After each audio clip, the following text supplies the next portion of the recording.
Entonces, construimos una inteligencia artificial para despedir personal, ¿no? Acaba de anunciarse en Peromín eso, ¿no? Que la actividad minera ya no generará tanto empleo, nunca ha generado tanto empleo, es una actividad intensiva laboralmente hablando, es decir, son muy pocas personas, pero con una producción altísima. Bueno, esas muy pocas personas se va a reducir a la mitad, así se anunció en Perumín el día de ayer, por el uso de inteligencia artificial.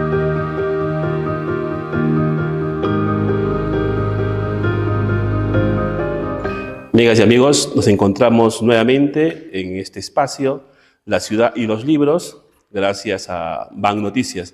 En esta oportunidad nos encontramos con José Luis Ramos Salinas, destacado sociólogo, comentarista político, docente universitario y además poeta, con el cual vamos a conversar acerca de su trayectoria, la importancia de los libros en su vida, su visión intelectual de la realidad política, cultural y otras cosas más importantes que estoy seguro nos va a revelar el día de hoy.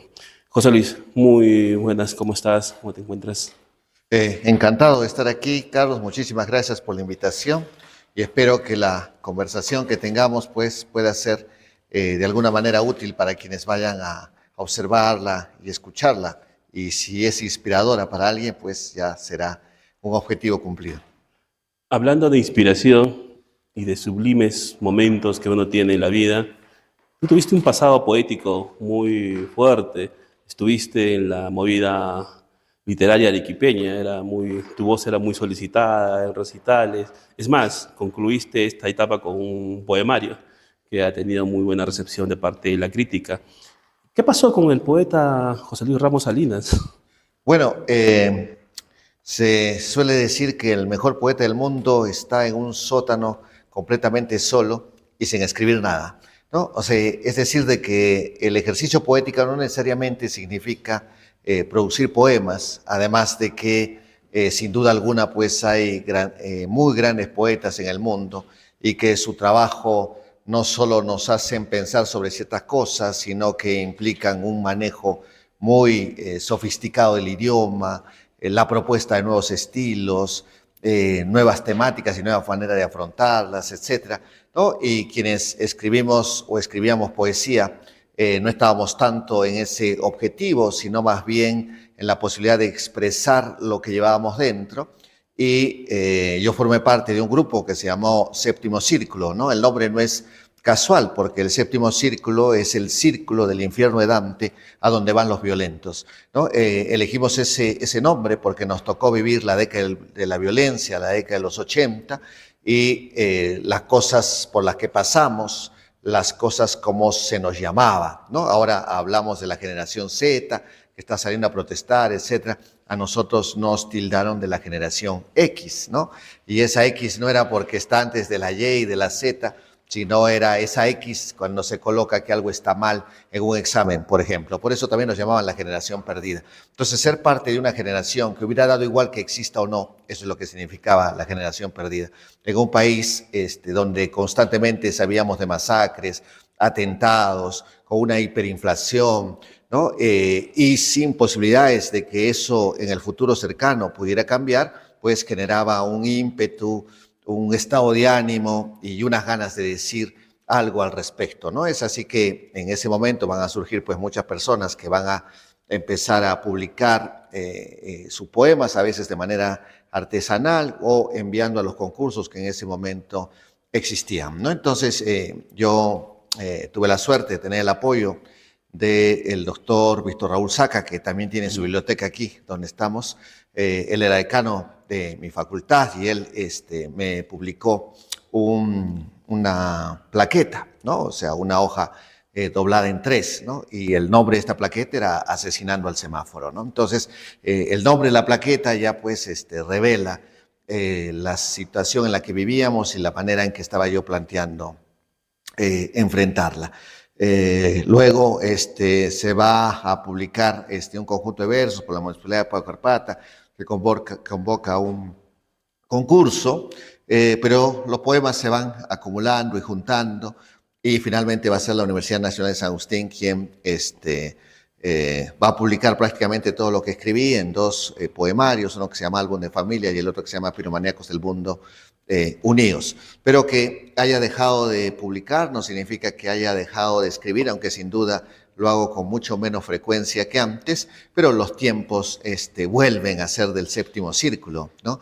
Es decir, si bien la situación cambió radicalmente respecto a lo que se vivía en los años 80, a lo que nos asomamos, no solo a nivel nacional, sino a nivel mundial, pues reclama otra vez las voces poéticas cada vez más acalladas, no porque se meta presos a los poetas, sino porque la poesía no es algo que merezca ser difundida según los medios masivos de comunicación, según las nuevas lógicas de producción y creación, los famosos influencers, los shorts, etcétera. Allí pues la poesía tiene poca cabida, y tiene poca cabida porque no le es coherente al actual sistema de cosas, ¿no? Así que yo creo que en estos tiempos de genocidios y de todo lo que vemos, ¿no? Cada vez más cerca el abismo para el planeta, seguramente van a surgir nuevas voces, nuevos poetas, nuevas poetas, y llamando o tratando de llamar la atención sobre la crónica de una muerte anunciada, ¿no? Esta vez no la de un país, sino la del planeta entero. Es más, tienes un blog que se llama Séptimo Círculo, de cuelgas tus travesuras literarias, crónicas, semblanzas, análisis político, en fin. Y en ese momento que hacías poesía, ¿qué poetas o artistas arequipeños consideras que de una manera me influenciaron? Se nota un poco cierta vena decadentista, surrealista, hay una característica tal vez disruptiva en tus versos contra todo, ¿no? Bueno, cuando yo empecé a escribir, que fue a finales de la década del 80, principios de la década del 90, no tenía contacto con ningún otro escritor, poeta, narrador o lo que fuese, no tenía vínculos con el mundo artístico arequipeño, que era muy fuerte, habían varios grupos bastante representativos, algunos con divergencias grandes con los otros, pero a raíz de un concurso que me presenté en Lima y que fue anunciado, fueron anunciados los ganadores aquí en Arequipa, yo estaba presente allí y entonces al final se acerca un conjunto de personas, ¿no? Para conocerme porque no sabían de mi existencia, y es ahí recién cuando se establecen estos vínculos, ¿no? Pero antes de que se establecieran estos vínculos, un libro que me impactó mucho se llama Oración frente a un plato de col y otros poemas, de Tulio Mora, ¿no?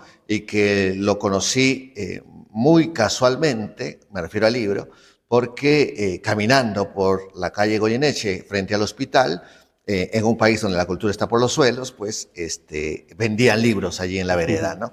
Y me llamó mucho la atención un título como ese, ¿no? Oración frente a un plato de col y otros poemas, y por eso lo compré, y allí ve pues que era una poesía completamente distinta a la que nos hacen leer en los colegios, a lo que se nos suele explicar que es la poesía, ¿no? Que es un canto a la belleza, un canto al amor, ¿no? A las flores, etcétera. Y allí, por el contrario, era una poesía muy marcada por las cuestiones sociales, por la injusticia, por la necesidad de la transformación de la sociedad, etcétera, ¿no? Ese poemario, creo yo, fue lo que me impulsó. Luego, cuando empecé a usar redes sociales, apareció allí Tulio Mora, justamente.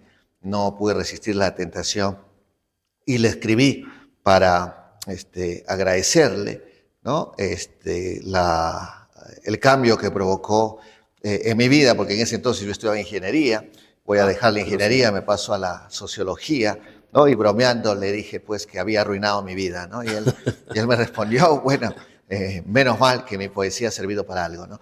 Y al poco tiempo falleció, ¿no? Pero fue una cosa muy interesante que al menos haya podido comunicarme a través de las redes sociales con él. Ya después, cuando ya me empiezo a vincular con el círculo artístico de Arequipa, ¿no? Entonces va a haber estilos muy distintos, pero todos sin duda aportan, ¿no? Con quien frecuentaba mucho más era con Lolo Palza, con Luis Cuadro Falla, ¿no? Y también, obviamente, con Luzgardo Medina, ¿no? Que todos queríamos conocer, El primer poeta maldito. a quien llamaban el poeta Y tú hubieras maldito sido tal vez el otro poeta arequipeño. maldito. Sí, y bueno, y él tenía pues infinidad de anécdotas, una producción poética muy intensa y frecuente, ¿no? Y creo que todos en Arequipa y todas de alguna manera hemos sentido la influencia de Luzgardo, pero además había otros grupos que trabajaban la poesía de una manera mucho más vinculada a las nuevas formas de expresión, nuevas formas de lenguaje, nuevas musicalidades, ¿no? Entonces estaba Osvaldo Chanove, y varios otros poetas que estaban vinculados a Alonso Ruiz Rosas.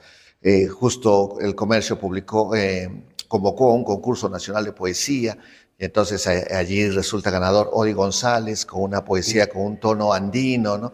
Con otra Bilingüe también. perspectiva, y Alfredo Herrera, que va a ganar el COPE, etcétera, ¿no? Entonces hay muchas voces, todas bastante distintas entre sí, pero creo que todas resultaban siendo inspiradoras, ¿no? Y en medio de todo, Tito Cáceres, ¿no? Siempre invitaba a la presentación de los libros, siempre invitándolo a que haga los prólogos. Él hizo el prólogo de uno de mis textos y de alguna manera nos iba ubicando en una posición o en otra y destacando las posibles virtudes que pudiéramos tener y también las cosas que a su juicio no habíamos desarrollado lo suficientemente bien, ¿no?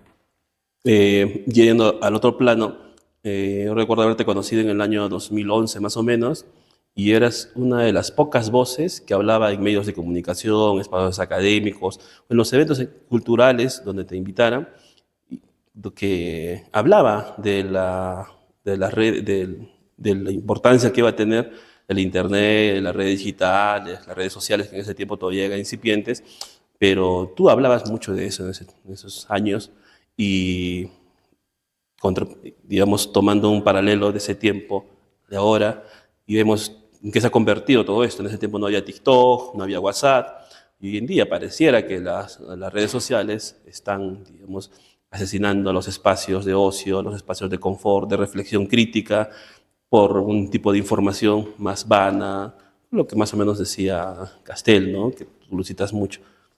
Sí, mira, eso es bastante interesante porque Internet llega al Perú y a Arequipa en 1995, ¿no? Se libera al mundo en 1989. Entonces, llega 6 años después. Ahora diríamos, tanto tiempo se demoró. En esa época era más bien considerado algo rápido, que solo 6 años después haya llegado una tecnología tan potente. Pero yo culmino la universidad en 1995.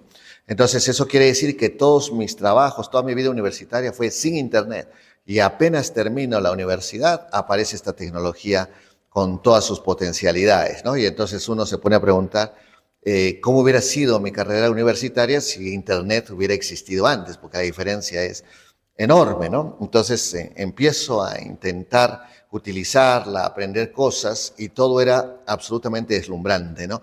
Recuerdo la vez cuando descubrí que haciendo clic en una línea desaparecía lo que estaba en la pantalla, ¿no? Y a eso se le llama minimizar. Pero para mí fue un impacto tremendo. Nunca antes había visto que algo desapareciera.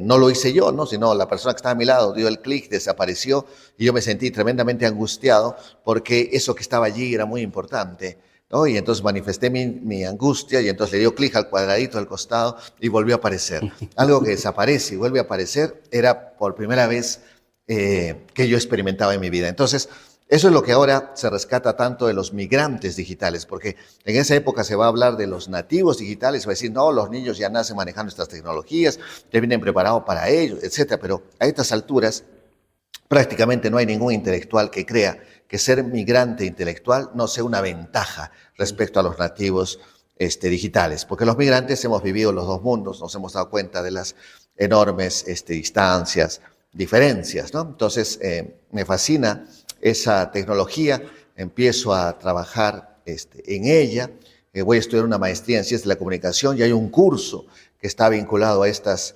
tecnologías. Mi trabajo fue sobre realidad virtual. El docente le pareció muy buen trabajo y me dijo si no quería enseñar en otra maestría exactamente algo vinculado a eso. El curso se llama Sociedad de la Información, creo que fue el año 2007, y el año 2025 sigo enseñando ese curso Sociedad de la Información. Ya son 18 años enseñando en una maestría. Claro que no todos los años hay la maestría abierta, pero digamos que es una asignatura de posgrado que la llevo mucho tiempo, y intenté promover eso, ¿no? La facultad en la que yo trabajaba, la de Históricos Sociales de la UNSA, fue la primera que creó un aula virtual basada en Moodle, que es el sistema que ahora se utiliza en todo el mundo, ¿no? Pero la idea era cambiar la lógica, ¿no? Y entonces los blogs en ese momento eran la tecnología pionera, y lo que queríamos era que todos los estudiantes tuvieran blogs y colocaran sus trabajos en sus blogs en lugar de presentárselos a los docentes, porque si es al docente, el único que los puede leer es el docente, y si es un blog lo puede leer cualquier persona en el mundo, y que los docentes tuvieran sus propios blogs, etcétera, que tuvieran sus propias aulas virtuales en el soporte que la facultad les daba, y entonces empezaron a apodarme el profesor virtual, ¿no? Y la idea de llamarme profesor virtual era el profesor que no trabajaba, porque había el prejuicio de que si uno usaba esas tecnologías hacía mucho menos trabajo que si no las usaba, ¿no? El profesor que seguía utilizando el papel, la pizarra, etcétera, trabajaba más que el que usaba las tecnologías informáticas. Bueno, a estas alturas ya todos sabemos de que quien usa las tecnologías trabaja mucho más que quien no las usa, porque se rompen los tiempos, ya no solo se trabaja en el horario establecido, sino permanentemente en el llamado tiempo atemporal, y en cualquier lugar, el llamado espacio de flujos, etcétera. Y en ese momento se va a producir una cosa muy interesante, porque lo que yo dicté el año 2007 no se parece en nada a lo que dicto el año 2025, porque el 2007 todo eran promesas, toda la gran maravilla que iba a traer Internet. La democracia por fin va a ser una verdadera democracia, porque los gobiernos se van a transparentar, luego a eso se va a llamar el gobierno electrónico, la gente va a poder intervenir en todas las decisiones que se toman en su país, en su sociedad, en su localidad, va a tener acceso a toda la información, y eso va a hacer que sean mejores ciudadanos y ciudadanas. Todas son promesas. Castells está encantado con esas promesas. Pero el año 2012, 2013, ya empiezan a escucharse las voces que dicen: esa es la visión positiva, pero hay una perspectiva negativa. No vamos a una democracia, vamos a una dictadura. No vamos al reino de la libertad, sino al reino del control social, etcétera, ¿no? Y a eso se le solía llamar los apocalípticos integrados, parafraseando a lo que decía Humberto Eco respecto a la televisión.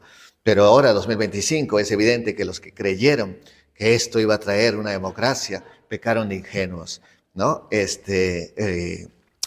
Como ya muchos intelectuales han dicho, Shoshana Zuboff, por ejemplo, en Estados Unidos, y otros intelectuales en distintos lugares, es evidente que lo que nos han traído estas nuevas tecnologías es la sociedad más manipulada en la historia de la humanidad. Nunca antes los seres humanos han sido tan fácilmente manipulados y controlados. Así que los que decían, les llamaban por eso apocalípticos, que nos íbamos a convertir en una sociedad panóptica, terminaron teniendo razón. Los que dijeron el futuro es 1984, refiriéndose a la novela de George Orwell, terminaron teniendo razón. Ya no vemos las pantallas nos ven, ¿no? Como dice Tom York, ya no llamamos por teléfono, el teléfono nos llama, ¿no? Y, desgraciadamente, siempre la atendemos, ¿no?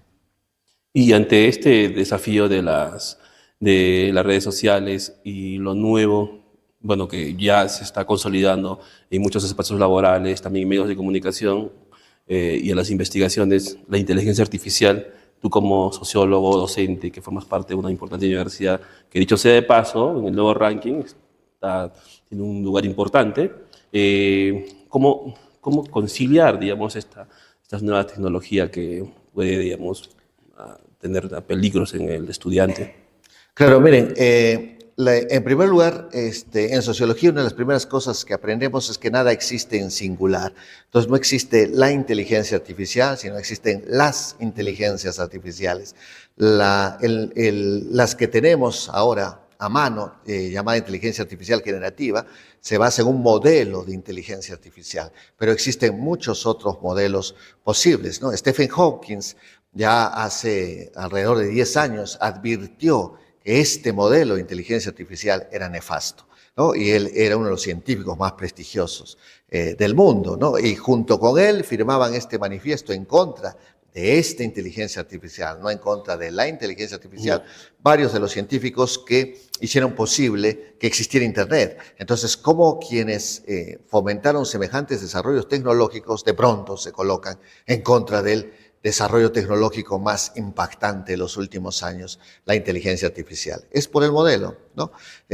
¿Cuál es el modelo? El modelo es uno que sea capaz de reemplazar lo que hacen los seres humanos. Entonces, construimos una inteligencia artificial para despedir personal, ¿no? Acaba de anunciarse en Peromín eso, ¿no? Que la actividad minera ya no generará tanto empleo, nunca ha generado tanto empleo, es una actividad intensiva laboralmente hablando, es decir, son muy pocas personas, pero con una producción altísima. Bueno, esas muy pocas personas se va a reducir a la mitad, así se anunció en Perumín el día de ayer, por el uso de la inteligencia artificial. Entonces, ese es el modelo que se está implementando. Enseñémosles a las máquinas a hacer cosas que los seres humanos habitualmente hacían, así podemos reemplazarlos. ¿Es el único modelo posible? En lo absoluto. Podría haberse creado un modelo que convierta a los seres humanos en superhumanos. Es decir, no se los reemplace, sino un docente que dicte sus clases con ayuda de la inteligencia artificial, no una inteligencia artificial dictando clases. Entonces, la potencialidad del docente con todas sus habilidades y conocimientos, etcétera, crece gracias al apoyo de estos algoritmos, ¿no?, al servicio de la educación. ¿Pero la inteligencia artificial se ha desarrollado para la educación? No. La inteligencia artificial se ha desarrollado para el mundo de los negocios y para la guerra. Descuida casi por completo el tema de la salud y el tema de la educación, porque no son temas altamente rentables. Entonces tenemos una inteligencia artificial dedicada a la guerra, ya hay empresas de inteligencia artificial que a lo único que se dedican es a cuestiones bélicas, ¿no? Y tenemos inteligencia artificial para el mundo de los negocios. Ahora, esta inteligencia artificial se basa en una cantidad gigantesca de datos. Esos datos tienen que estar en alguna parte, se llaman los centros de datos. Estos centros de datos consumen cantidades gigantescas de energía y producen enorme calor, precisamente por el consumo de energía. Hay que enfriarlos. Y el enfriamiento se hace actualmente a través de agua. Lo que quiero decir es que la inteligencia artificial es sumamente dañina para el medio ambiente, ¿no? Genera enormes gastos de energía y genera enormes gastos de agua. Hace muy poco tiempo Chile le retiró la licencia a Google para que abra su centro de datos allí. ¿Por qué? Porque Chile entró en sequía. Y ya con la escasez de agua que tenía, si le iba a permitir un centro de datos a Google, esta escasez se iba a agudizar, ¿no? Entonces, ¿pero dónde han salido esos datos, ¿no? O sea, ¿de dónde han sacado los datos estas empresas que en base a esos datos funcionan sus algoritmos de inteligencia artificial? Nosotros se los hemos dado, ¿no? Y entonces, ¿cuánto hemos recibido nosotros en pago de esos datos que les hemos entregado, ¿no? Ya hubo la sospecha cuando empezaron los primeros servicios de Internet gratuitos que decían, cuando el servicio es gratuito es porque el pago eres tú. Nosotros hemos pagado con nuestras vidas, contándoselas a las redes sociales, escribiendo, opinando, etcétera, porque cuando firmamos el contrato de uso de esas redes sociales o cualquier servicio informático, allí dice que todos los datos que se generen son propiedad de la empresa, ya no son propiedad nuestra. Esos datos han sido almacenados en las famosas Big Data y ahora con todos esos datos tenemos estas inteligencias artificiales que suelen deslumbrarnos, pero que implican un consumo de energía gigantesco y el acceso a miles de millones de datos, ¿no? O sea, dice la inteligencia artificial ya es más rápida y más hábil que un cerebro humano, pero un cerebro humano cabe en un cráneo. La inteligencia artificial necesita hectáreas de servidores con información dentro, ¿no? Entonces, creo yo de que esta inteligencia artificial no es precisamente la que ayudaría a construir una sociedad mejor, como fue la promesa cuando se liberó Internet en 1989.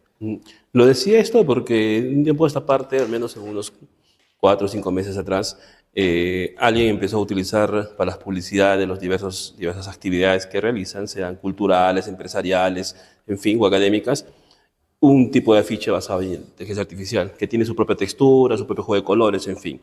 Y a partir de ahí ves redes sociales, casi todas las instituciones, por ahorrar el publicista, por ahorrar un creativo, entonces deciden hacerlo, pero es con un mismo corte, mismo plano. He visto también que algunos muchachos universitarios, para hacer pequeños resúmenes, digamos, de una hoja o 2 hojas de un libro, recurren a eso para un párrafo de 5 o 6 líneas. O sea, yo no pienso que sea suficiente eso para tocar, digamos, la inteligencia artificial, para hacer esos pequeños, ¿no?, actos que tranquilamente lo puede hacer cualquier ser humano, ¿no? Claro, bueno, ya hay empresas de inteligencia artificial que hasta hace unas semanas eran de uso gratuito, que ya no son de uso Mm. gratuito, sino que forzosamente hay que pagar, ¿no? Los costos están alrededor de 12 soles diarios. Pero hay otras que tienen un servicio básico, que es gratuito, y premium, que hay que pagar, y es inteligencia artificial por la que se paga, puede hacer muchísimas más cosas que la que no se paga, y el costo es de $200 mensuales. Bueno, pero estas básicas que no se pagan, la distancia con las que se pagan no es tan profunda, no es tan grande. Pero ¿qué es lo que ha ocurrido en el último año? Esas distancias han ido creciendo. En otras palabras, la tendencia es a que lo que se pueda hacer con inteligencias artificiales gratuitas cada vez va a ser mucho menos que lo que se puede hacer con inteligencias artificiales de pago. Ahora, el poder de la inteligencia artificial es tan grande que una persona que no pueda acceder a esas inteligencias artificiales, pues tendrá en la sociedad un papel mucho menos relevante que alguien que pueda tener acceso a ellas. Imaginemos en una clase universitaria, ¿no? Se les pide hacer un trabajo y alguien tiene una inteligencia artificial de pago y alguien no la tiene y tiene que usar la básica. ¿Quién va a hacer un mejor trabajo? Obviamente el que tiene la inteligencia artificial de pago. Y entonces estas son tecnologías que están generando enorme discriminación. Entonces, ¿cuál podría ser una solución? Una solución podría ser que la universidad cubra los costos para que todos sus estudiantes puedan usar inteligencia artificial. Entonces habría que preguntarnos a qué empresa contratamos, porque fuese cual fuese la empresa que contratemos, en el contrato dirá que todos los datos de los estudiantes pasan a ser propiedad de esta empresa. Y entonces nosotros estaríamos vendiendo los datos de nuestros estudiantes para una empresa que tiene fines de lucro, ¿no? Y que no sabemos qué va a hacer con esos datos, ¿no? Y obviamente lo que va a hacer es enviarles publicidad o tomar decisiones por ellos, ¿no? Entonces, Shoshana Zuboff dice que la inteligencia artificial hasta hace algún tiempo podía saber lo que nosotros íbamos a hacer mañana, pero ahora la inteligencia artificial decide qué vamos a hacer mañana. Si es la inteligencia artificial la que decide por nosotros, ¿puede haber democracia? No, definitivamente la democracia se extinguió con la inteligencia artificial, ¿no? Entonces, ¿habría que prohibir la inteligencia artificial? No, lo que hay que hacer es utilizarla de otra manera para hacer de esta una sociedad mejor. Cuando ocurrió la pandemia en el año 2019, fines del 2019, sobre todo el 2020 y el 2021, ya había inteligencia artificial. La inteligencia artificial existe desde mediados del siglo XX. Se desarrolló muy lentamente, pero a partir de la década del 90 empieza a desarrollarse mucho más rápido y en el siglo XXI mucho más rápido. ¿Cuánto ayudó la inteligencia artificial a combatir al SARS-CoV-2, a combatir la COVID-19? Nada, absolutamente nada, porque a nadie se le ocurrió aplicar la inteligencia artificial para cuestiones de salud. Ese no es el interés de estas empresas, ¿no? ¿Quiénes están detrás de estas empresas?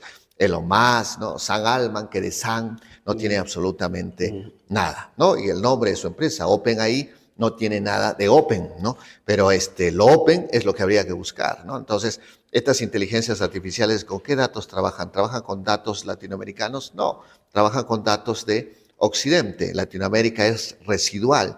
Entonces, los resultados que nos dan estas inteligencias son lo que en sociología se llama eurocéntricos, ¿no? O sea, suponen que Occidente es el mundo. Por eso en Chile hay un proyecto para construcción de inteligencia artificial con datos de Latinoamérica, para que sea una inteligencia artificial que piense latinoamericanamente. Entonces, la política está absolutamente metida en eso, ¿no? Acaba de inaugurarse la inteligencia artificial en Argentina para servicios del Estado, ¿no? Entonces, es una función del Estado, hay una institución del Estado que va a utilizar la inteligencia artificial para prestar servicios a los ciudadanos. ¿Basada en qué? En un software de Meta, ¿no? Entonces, pero este software de Meta es open source, o sea, podemos saber qué es lo que hace, ¿no? No es secreto, pero en cualquier momento Meta, porque es propietaria de ese software, podría decir, bueno, a partir de mañana ya no somos open, ahora somos un software propietario. ¿Y qué haría el Estado argentino? ¿Elimina ese servicio o se somete a ello, ¿no? Entonces necesitaríamos inteligencias artificiales construidas por los estados. Pero ¿qué haría un estado totalitario con ese Big Data? ¿No? ¿Qué haría un estado con el poder de hacer que las personas decidan lo que quiere? ¿No? O sea, ¿qué haría Santibáñez manejando un software de inteligencia artificial? Entonces, esos son los riesgos, los peligros, pero siempre hay motivos para la esperanza, ¿no? O sea, cuando salió el Bitcoin, utiliza una lógica de software muy distinta, ¿no? Y luego un ingeniero en Argentina lanza un programa que se llama Democracia Global y propone, ¿no?, que las redes sociales, los servicios informáticos funcionen exactamente con el mismo soporte que funcionan las monedas virtuales. ¿Por qué? Porque las monedas virtuales, por seguridad, no son rastreables. Entonces, eso significaría que lo que uno haga en las redes sociales no se almacenaría en ningún centro de datos. Y entonces los datos que nosotros generamos en las interacciones, etcétera, no servirían para que alguien nos conozca más que nosotros mismos y por tanto pueda fácilmente manipularlos, ¿no? Eso quiere decir que en el actual desarrollo tecnológico se puede utilizar estas tecnologías evitando el control social, evitando la vigilancia, evitando la manipulación, ¿no? Pero eso son decisiones políticas que no van a ser fáciles de implementar porque hay grandes poderes que se están enriqueciendo con el actual modelo, ¿no? Recuerdo que en el 2003 se desarrolló en Arequipa, precisamente en el aula magna, el Congreso Latinoamericano de Ciencias de Sociología. Vino Carlos Iván de Gregori, Nelson Manrique, Gonzalo Portocarrero y entre otros destacados profesionales también de las ciencias sociales, ¿no? Y tuve la oportunidad ahí de ver un interés de muchos estudiantes por las conferencias, en fin. Y a esto le sumo, digamos, al haber conocido después a destacados sociólogos como Mario Berlioz Espesúa, que ha publicado varios libros al respecto, temas temas demográficos, de la ciencia política. Es más, tiene una maestría y un doctorado en ciencia política en la Pontificia Universidad Católica, y José Luis Vargas Gutiérrez, desde el campo también de la comunicación y el análisis político, también ha publicado diversos trabajos, a ti también como referente. Y lo relaciono esto con una noticia que salió recuerdo en la época del COVID, cuando el alcalde, los medios de comunicación exigían, digamos, que el alcalde Bustamante haga algo con la plataforma Avelino Cáceres, porque no sabían qué entradas había, en fin, y la gente se desesperaba. Y le preguntaron al gerente de la municipalidad, y el gerente no conocía muy bien la plataforma, ni tampoco sabía la cantidad de basura que había y los tipos de basura que producían estas plataformas. Entonces, yo indagué por las tesis que están colgadas en el repositorio de la universidad y encontré un trabajo del 2018-19 de dos alumnos que habían hecho. Precisamente habían hecho un trabajo sobre el mercado, sobre la plataforma Avelino Cáceres, con datos exactos y una descripción muy buena, excelente, por decir las características de cada tipo de mercado, porque no, los que venden papas son de diferente origen, los que venden verduras igual, en fin. O sea, las características etnográficas, sociológicas, antropológicas de todo eso. Y además la cantidad de tipo de basura que producen. Entonces, esa información de estos estudiantes de la universidad no parece ser un elemento suficiente, o no hay un diálogo entre las instituciones públicas y el conocimiento que produce una universidad y que está ahí a la mano para solucionar un problema. Y a lo que voy es que en Arequipa yo veo que sí tenemos profesionales con altos conocimientos, sus investigaciones tienen un alto impacto y pueden servir al desarrollo. Tú que estás ahí en la universidad, estoy seguro que tienes muchas más experiencias que estas, ¿no? Sí, definitivamente, pero eso pasa, bueno, por dos cosas. En primer lugar, porque quienes están al mando de ciertas instituciones estatales consideren que la academia puede serles de gran ayuda para el mejor cumplimiento de sus funciones, ¿no? Por ejemplo, si alguien es alcalde, podría preguntarse cómo la academia podría colaborar en los proyectos que yo estoy pensando implementar, ¿no? O si soy jefe de la policía, cómo la academia podría ayudarme a entender el fenómeno, por ejemplo, de la trata de personas. ¿Cuáles son las características que tiene Arequipa? Porque Arequipa es una de las ciudades con mayor cantidad de prostitución en el Perú, si es la Roma de América. ¿Qué hace que eso sea así? ¿No? Entendiéndolo, podré combatir mejor el crimen. Hay casos extraños, pero que se han dado en algunos otros países. Por ejemplo, se va a pedir a la universidad que indague por qué se producen las violaciones sexuales, ¿no? Y eso lo hace la policía. Y la investigación que se publicó al respecto, que está firmada por Rita Segato, es la investigación más profunda que existe en el mundo sobre el delito de violación sexual. ¿Y por qué fue posible? Porque la policía quería esa investigación. Entonces la policía le dio acceso a los atestados policiales, la policía le dio acceso a los penales para que pueda entrevistarse con los violadores, acceso a los documentos judiciales que se generaron alrededor de ese delito, etcétera, etcétera. Entonces, con toda esa información salió pues un resultado muy profundo y seguramente muy útil para poder combatir este delito. Entonces, igual, ¿no? Entonces, habría que preguntarse cómo la academia podría ayudar, ¿no? Entonces, en estos momentos se anuncia que en octubre empieza la construcción del proyecto Tía María. Un grupo de pobladores dice no hay licencia social, hay un problema además legal porque el estudio de impacto ambiental ya caducó y entonces no podría utilizarse ese mismo estudio, etcétera. Hay distintas versiones, que la tecnología que se va a utilizar es tecnología de punta, por lo tanto el consumo de agua es mínimo y además se va a construir una represa y eso va a paliar el consumo de agua que se haga. ¿No? Igual va a producir contaminación, se puede contaminar el río Tambo. No, el río Tambo ya está contaminado y no es por Tía María, sino por otros proyectos mineros que están más arriba de la cuenca, etc. ¿Quién nos va a sacar de todas esas dudas? La academia. O sea, la Universidad de San Agustín tiene las escuelas profesionales de antropología, porque ahí hay un tema cultural muy fuerte, las escuelas profesionales de sociología para ver los movimientos sociales, la protesta, la organización social, si es como dicen los que promueven el proyecto, que se trata de grupos políticos radicalizados que están tratando de utilizar esto o no, y es más bien un reclamo de la comunidad. Tenemos ingeniería de minas, tenemos ingeniería geológica, tenemos geofísica, tenemos ingeniería ambiental, tenemos facultad de derecho, o sea, tenemos todo para poder abordar el tema y elaborar un informe en el que se diga esta es la situación real. Si la academia, es decir, la UNSA, tiene prestigio, los pobladores nos creerán. Y la minera también, y el Ministerio del Ambiente y el Ministerio de Energía y Minas, lo mismo. Pero si la UNSA no dice nada, entonces se vive en esa incertidumbre, ¿no?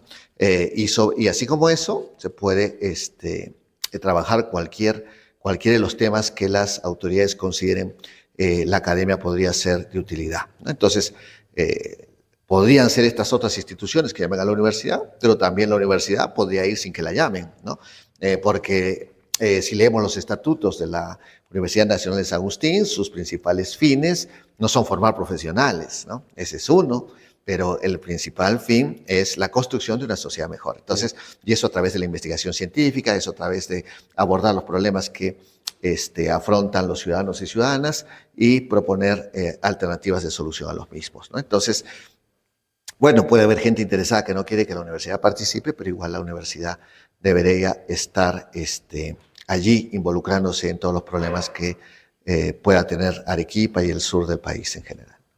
Estás también fuertemente involucrado en los eventos que convocan feministas en Arequipa y tienes alguna postura al respecto, sigues estas líneas teóricas, discursivas o... Bueno, yo ingreso a la docencia universitaria el año 2001 y casi desde ese momento me voy a ver vinculado a una asignatura que se llamaba en ese entonces Sociología del Género y la Familia, y luego se va a subdividir en dos, Sociología del Género y Sociología de la Familia, y he dictado muchísimos años esa asignatura, y luego en el posgrado también he enseñado los temas relacionados a las teorías de género, ¿no? Cuando me aboco a esos temas, no estaban de moda, ¿no? Ahora están de moda, ¿no? Ahora todo el mundo habla de eso, pero en ese entonces era más bien motivo de ser señalado y dudar de la virilidad del que hablara de género. Pero hay muchos enfoques de género, muchas teorías distintas de género, en la que finalmente se va a imponer en nuestro país en el sentido de que va a lograr ser reconocido oficialmente en lugar de las otras propuestas teóricas. En ese sentido uso el verbo imponer, va a ser la teoría de género liberal, ¿no? Entonces, la teoría de género liberal dice que el gran problema es la exclusión y, por tanto, la solución es la inclusión. Entonces, las mujeres habitualmente han sido excluidas de ciertos espacios, hay que lograr que sean incluidas en las mismas, ¿no? Esto aplicado a la universidad, diríamos, las mujeres han sido excluidas de ingenierías y las llamadas ciencias duras. Lo que hay que lograr es que haya cada vez más estudiantes mujeres de ingenierías y de ciencias duras, ¿no? Ese es el enfoque de género, es oficial en el Perú, es política de Estado. La primera política nacional que se aprueba en el Perú es la política de igualdad de género.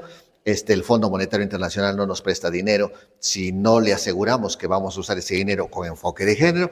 Lo mismo el Banco Mundial, la OMS, etcétera, ¿no? En el mundo entero, prácticamente, en el mundo occidental, prácticamente esto ya es algo indispensable y el Perú lo ha asumido así, ¿no? Entonces vivimos una situación un tanto extraña, porque si es política de Estado, ¿por qué la gran mayoría de congresistas habla en contra de esa perspectiva? Porque en el Congreso se proponen leyes para eliminar la palabra género de los documentos oficiales, ¿no? Porque se anuncia desde el 28 de julio que se va a eliminar un ministerio y todos sabemos que se refieren al Ministerio de la Mujer, porque se trasladan los centros de emergencia mujer al Ministerio de Justicia con todo el presupuesto que eso implicaría, etcétera, ¿no? Entonces, hay una serie de decisiones desde el Legislativo y el Ejecutivo que parecieran ignorar que en el Perú es política de Estado el enfoque de género, porque aquí se anuncia una ordenanza que es reiterativa, porque en el Perú la educación sexual integral está ya establecida con toda claridad desde el 2021 a través del Minedu, no del gobierno regional de Arequipa. Bueno, se da aquí una ordenanza para decir, lo que el Minedu ha establecido desde el 2021 lo vamos a empezar a aplicar a partir del 2026, sin presupuesto, por cierto, ¿no? Y entonces empieza todo un debate que si se debe eso. Entonces, si leemos el ROF de las distintas gerencias regionales del gobierno regional de Arequipa, ahí dice, buscar la equidad de género, ¿no? Promover la igualdad de género, así está en el ROF. ¿Y por qué está así en el ROF? Porque es política de Estado. El Plan Estratégico de Desarrollo Nacional Perú 20-2050 está con enfoque de género. No es el único enfoque, pero uno de ellos es el enfoque de género. Y ese plan es en base al acuerdo nacional. O sea, en algún momento, todas las fuerzas políticas del país, todos los gremios sindicales, todas las universidades, etcétera, llegaron a la conclusión que un país mejor en el 2050 tendría que tener en cuenta este asunto en la perspectiva de género, ¿no? Entonces, ante lo que estamos es ante un desechamiento del acuerdo nacional que costó tanto y un no tener en cuenta el plan de desarrollo estratégico para el Perú el 2050. Y eso sin el respaldo mayoritario de la población. Es muy distinto a Milei, ¿no? O sea, Milei dice, yo no creo en nada en el enfoque de género, yo no creo en esto que ustedes están proponiendo, ganó las elecciones.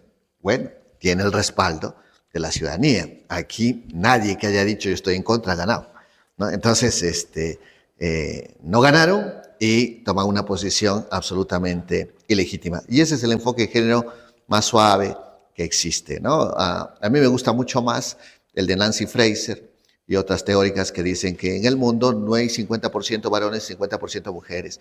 Hay 99% mujeres y un 1% de varones, porque los varones son los que mandan y dominan, y en el mundo solo domina Donald Trump, Elon Musk y sus amigos. Los demás que creemos que somos varones, en realidad somos mujeres y sufrimos dominación y seguiremos sufriéndola mientras no cambiemos la estructura social del mundo, ¿no? Te suelto unos nombres y alguna palabra o dos que te sugieran rápidamente. Keiko Fujimori, Pena, Alberto Fujimori, ladrón, Pedro Castillo, incapacidad. Mario Vargas Llosa, Como lo digo, Mario Vargas Llosa, admiración por su juventud y adultez y decepción por su senectud. Julio Kotler. El historiador más sociólogo del Perú. Muchas gracias a José Luis Ramos Salinas por acompañarnos en esta entrevista y nos vemos en una próxima oportunidad. No, al contrario, muchísimas gracias a ustedes y hasta pronto.